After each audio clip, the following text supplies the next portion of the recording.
American ഐക്യനാടുകളിൽ ചരിത്രത്തിലെ ഏറ്റവും ദൈർഘ്യമേറിയ ഗവൺമെന്റ് അടച്ചുപൂട്ടലിനാണ് രാജ്യം സാക്ഷ്യം വഹിച്ചത്. ഒക്ടോബർ 1 ആരംഭിച്ച ഈ പ്രതിസന്ധി 40 ദിവസത്തോളം നീണ്ടു നിന്നുകൊണ്ട് രാജ്യത്തിന്റെ സമ്പദ് വ്യവസ്ഥയിലും പൗരന്മാരുടെ ദൈനംദിന ജീവിതത്തിലും സമാനതകളില്ലാത്ത പ്രത്യാഘാതങ്ങൾ സൃഷ്ടിച്ചു.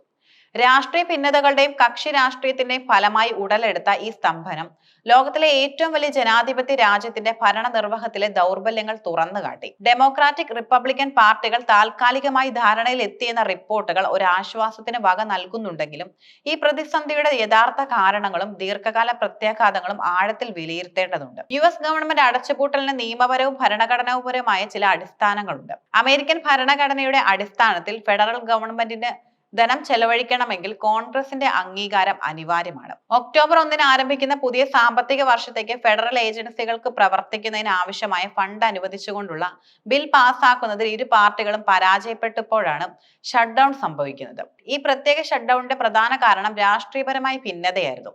പലപ്പോഴും നിർണായകമായ ഏതെങ്കിലും ഒരു വിഷയത്തിൽ ഇരു പാർട്ടികളും വിട്ടുവീഴ്ച ചെയ്യാൻ തയ്യാറാകാത്തതാണ് പ്രതിസന്ധിക്ക് കാരണമാകുന്നത്.